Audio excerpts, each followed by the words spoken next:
Boa tarde. A aula de hoje é sobre gametogênese masculina e eu peço desculpa desde já, porque os slides, por estar passando na TV, eles não estão em ordem, mas era a forma de eu gravar o vídeo e conseguir enxergar direitinho as imagens e o que eu escrevi nos slides. Eu sou a professora Nicole e essa vai ser a aula de hoje. Peraí.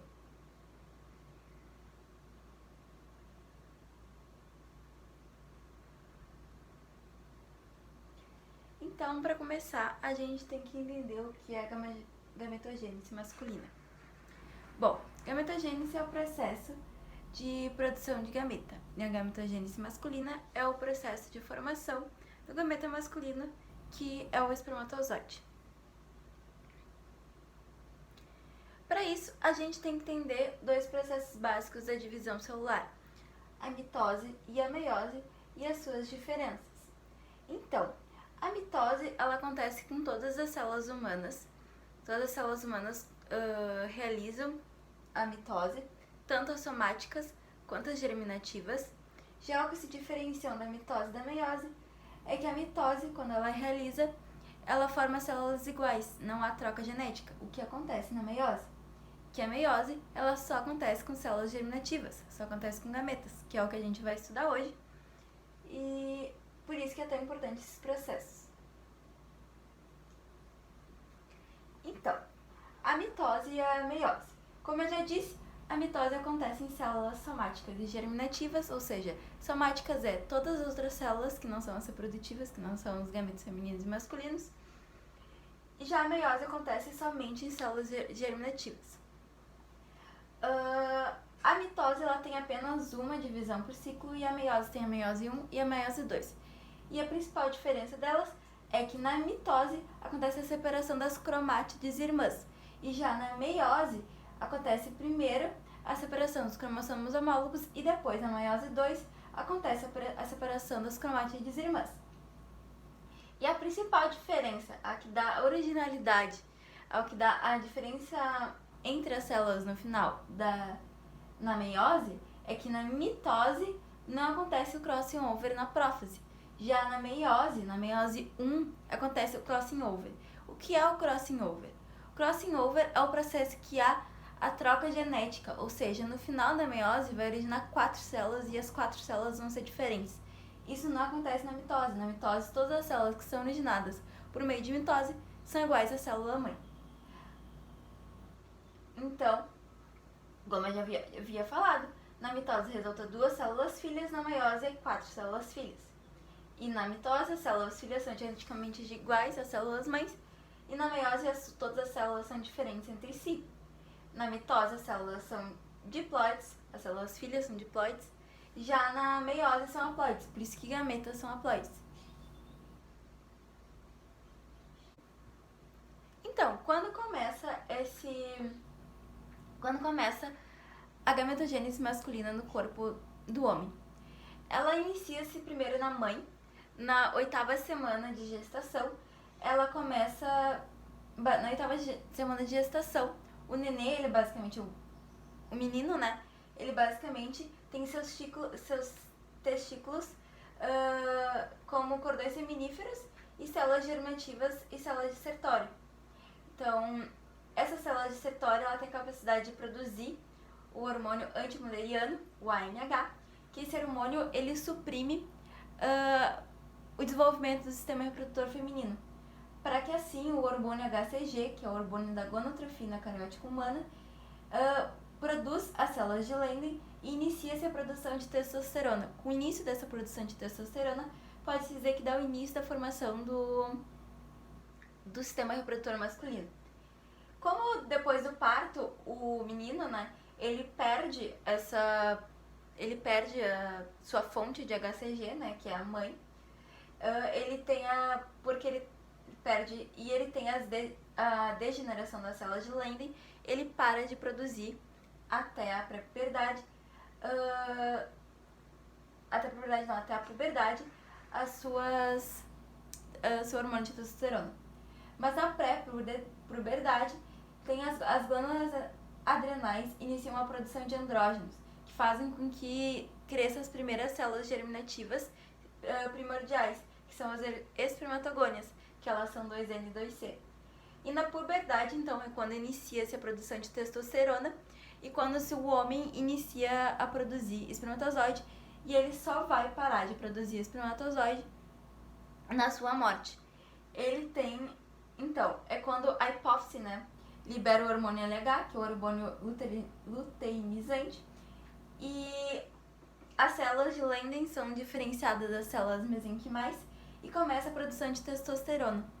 O homem, ele tem uma produção muito grande de espermatozoide por dia, de 50 a 150 milhões de espermatozoides por dia, e ele só para essa produção na morte. O que vai acontecendo é que, conforme o envelhecimento, ele vai, e mais na maioridade também, ele vai baixando essa quantidade de espermatozoide que ele produz por dia. Deixa eu ver. Aqui. Como eu havia citado, as primeiras células germinativas a serem produzidas são as células espermatogônias.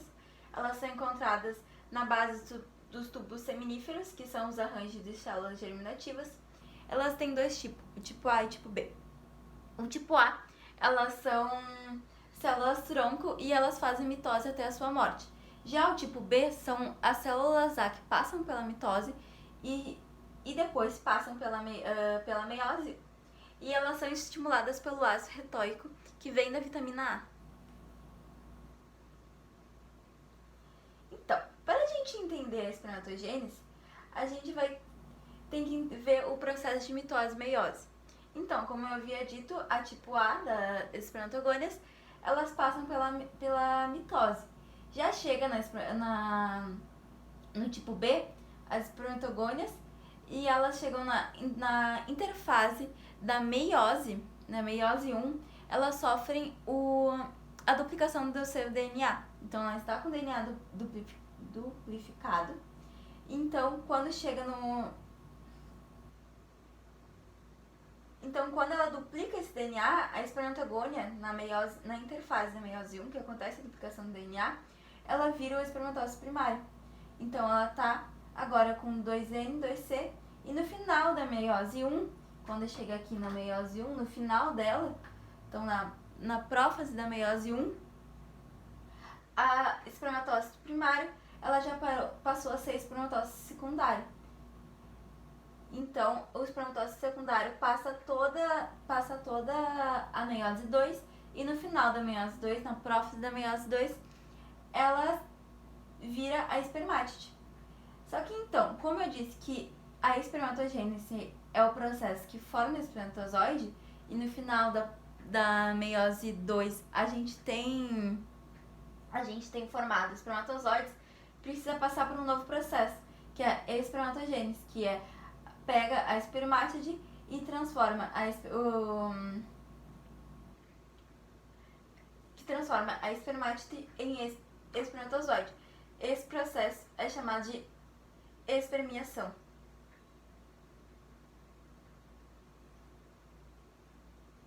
Não, na verdade, desculpa.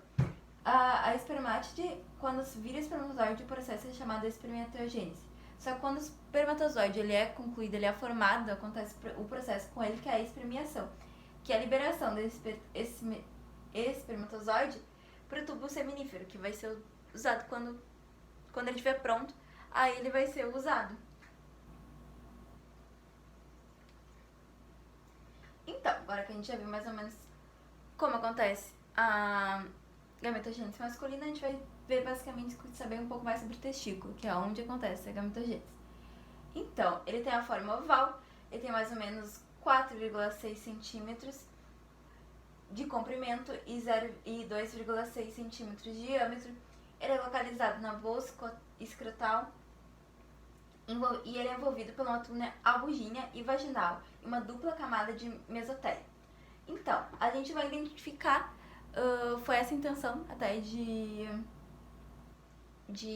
por mais que tenha uma desorganização entre os slides fazem na TV, é que a gente vai identificar as estruturas. Então, aqui é o canal deferente, aqui ó, onde está o Vzinho é o folheto visceral da túnica vaginal, O Azinho é a túnica albugínea. O TS, que são esses aqui, ó, é os túbulos seminíferos. Aí tem os túbulos retos, que são esses daqui. A rede testicular, que é essa parte aqui. E o epidídimo, que é essa parte aqui, o canal referente, e aqui o epidídimo. Então, tem um fluido, que é o fluido que ele é formado pelos folhetos viscerais e pelo folheto vaginal. Ele permite o movimento do testículo na bolsa escrotal e a importância da tuba albugínea. Então, a tuba albugínea, ela forma mediastino, que é onde passa os vasos fibrosos levando vasos e nervos, e onde se aloja os túbulos seminíferos. Então, aprofundando ainda, a gente viu a foto dos testículos. Ó, testículos são formados por quê? Por tubos seminíferos. Aqui a gente vê um corte, um testículo, que identifica as estruturas internamente por meio de microscópio, né? Essa é a foto de uma lâmina. Então, vamos ver. Eles possuem um epitélio especial, que é o germinativo, e as células germinativas e as células dissertório. Essa célula dissertória é extremamente importante para o sistema reprodutor masculino e para a gametogênese masculina. Então, depois eu vou explicar melhor sobre ela. Esses túbulos de... Então, aqui a gente vai ver certinho. Entre os túbulos tem tecido intestinal e as células de Leydig, nervos, vasos sanguíneos e linfáticos. Então, os túbulos seminíferos, a gente vai ver aqui, ó, túbulos seminíferos da túnica circundando o tecido intersticial. Então, aqui, ó, túbulos seminíferos são essas pontinhas, esses pontinhos roxos. Então, com as células germinativas e as células dissertórias. Então, aqui tá os túbulos seminíferos com as células germinativas e dissertórias. Então, entre os túbulos tem o tecido intersticial, que a gente tem marcadinho pelo TI. Então, os túbulos de tecido intersticial, eles têm as células de Leydig, que depois a gente vai ver melhor sobre elas também, porque são células muito importantes, e os nervos e vasos linfáticos, que o testículo é muito irrigado.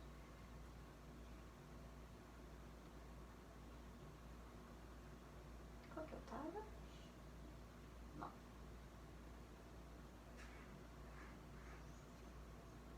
Opa. Então, como eu havia todo explicado o processo, que como acontece... Eu tinha explicado todo o processo de como acontece a gametogênese masculina. Agora a gente vai ver a organização centrípeta. As células, elas se organizam de uma forma centrípeta. Então a gente vai ver a organização centrípeta das células germinativas. Basicamente, as células germinativas, elas se organizam de uma forma que tem a ver com a evolução do processo de gametogênese masculina, onde na camada basal tá as espermatogônias, são as primeiras células germinativas. Na camada que tá aí em cima, na camada logo acima, tá os espermatócitos. Então, camada basal, espermatogônia. Aqui, camada logo acima, os espermatócitos. Aí as espermátides redondas ou jovens estão aqui, e as espermátides alongadas nas camadas superiores estão aqui. Então, os espermatozoides, eles ficam mais na camada superior e estão liberados na luz quando eles foram formados. Aqui também, identificado também as células meioides tubulares, que são essas daqui. E também tem as células de Leydig, que são essas daqui. Ah, e tem as células... tem as células de Sertório também, que são essas daqui, ó. Elas ficam ali.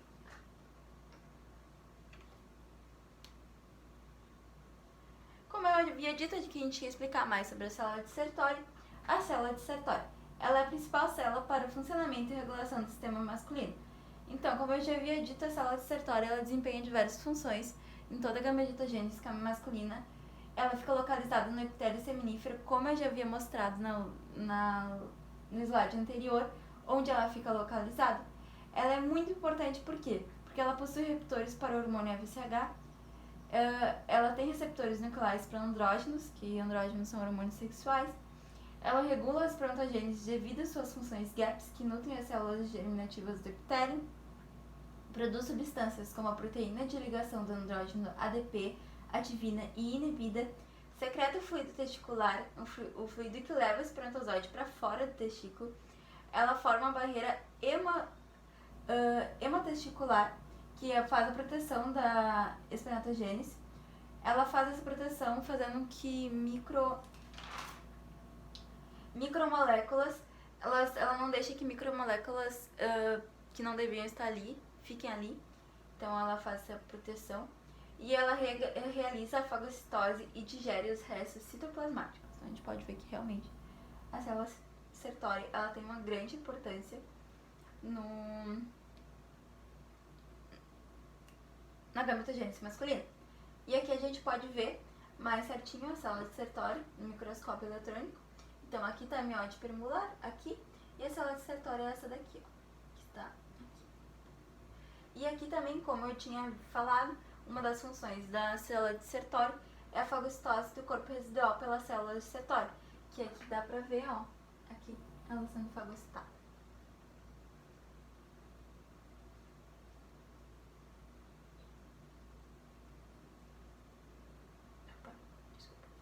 Tá, outra célula muito importante na gametogênese masculino é a célula de Leydig. Ela tem como funções a produção de testosterona sob a influência do LH. Ela é responsável por características secundárias sexuais, como por exemplo a formação de barba no homem, é responsável pela célula de Leydig. Ela estimula glândulas sexuais secretórias, porque a gente sabe que o sistema reprodutor masculino ele não é composto somente por uma glândula sexual. Não é só testículo. Então, um dos outros processos que eu já havia citado bem no início da aula era a espermiogênese, e aqui eu vou explicar um pouco mais. Então, a espermiogênese é a diferenciação da espermátide para o espermatozoide. É o que faz com que a célula no final da meiose 2 vire o espermatozoide. Então, o acrossoma, o Golgi produz uma vesícula ao núcleo formando o acrossoma. O acrossoma é essa parte da pontinha da cabeça que faz com que o espermatozoide seja mais resistente, ela faz a proteção do espermatozoide. Então, como é formado, né, o espermatozoide? O alongamento do núcleo pela manchete, a condensação da cromatida devido à substituição de estomas por protaminas, o surgimento de flagelos a partir de centríolos. Então, tudo isso forma a célula, né, espermátide, se transforma em espermatozoide assim. Então, a gente sabe que o espermatozoide tem uma função muito importante, que ele tem que nadar até o óvulo feminino. Então, para isso, ele tem que ter uma forma de nado rápido e tem que ter energia. Então, a gente sabe que ali, ó, o ânulo é o anel proteico que faz a fixação das mitocôndrias. Qual é a função da mitocôndria? É produzir energia. Então, a mitocôndria, nesse local, fornece energia para o flagelo conseguir, né, bater e nadar até o óvulo de uma forma rápida. Então, aqui a gente tem a imagem imagem no microscópio. Aqui é a cabeça do espermatozoide, o flagelo dele, a parte intermediária que tá aqui e tá aqui, a peça principal, que é todo esse daqui, e a peça terminal.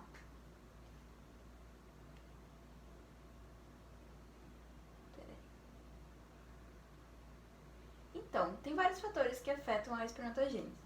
Como eu já havia citado, o primeiro é o envelhecimento, a andropausa. Então, o homem, ao longo do tempo, diferente da mulher, a mulher para de produzir, né? O homem, ele só diminui essa quantidade de espermatozoide que ele vai produzindo quando ele chega numa certa idade. Então, acaba afetando a sua espermatogênese. As drogas afetam as células germinativas e podem causar infertilidades, rompimento na barreira de hematotestículas. Como eu havia dito que era a importância dessa barreira hematotestículas, ocorre o rompimento dela e podendo afetar a espermatogênese. E assim, a temperatura testicular é elevada acima de 35 graus. Bom, a gente sabe que o testículo ele chega mais perto do corpo humano, que é onde a gente mantém a temperatura de 37 graus. E aí o testículo ele normalmente sobe, e aí ele, para atingir a temperatura acima de 35 graus. Aí tem uma condição, que é a criptorquidia, que é uma condição onde o testículo não desce para a bolsa escrotal. e aí afeta essa questão também na temperatura. Infecções, doenças como variculose, cachumba, doenças renais e HIV também afetam. A desnutrição e o álcool, hormônios como anabolizante, corticosteroides, radioterapia, quimioterapia, substâncias químicas como pesticida, medicamentos, drogas e dioxinas. Todos esses fatores que eu falei afetam a espermatogênese, fazendo que o homem fique infértil ou que ele tenha ele fique infértil, ou às vezes ele tem uma produção muito baixa de espermatozoide, que só se torna ineficiente e impossível de gerar um espermatozoide que seja possível gerar um bebê. Opa, aqui tem mais?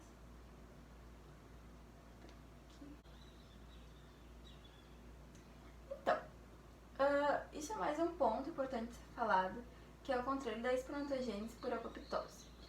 Isso é um processo natural. Essa morte provocada por apoptose é um processo natural que faz com que o homem tenha uma capacidade de produzir muita célula germinativa. E esse é um modo de controle de produção de célula germinativa para que as células de dissertório conseguem dar conta. Então, aqui é um processo natural que a apoptose é o processo de morte celular, é quando aquela célula meio que se mata, o corpo provoca o suicídio celular, né? Para que um número aqui de células vivas seja adequadas para a célula dissertória dar conta. E acontecer todo o processo que a gente acabou de ver. Então, obrigada pela aula e desculpa o transtorno de ficar passando os slides, mas eu acho que assim ia ser melhor para o entendimento se passasse na tela aqui, desorganizou.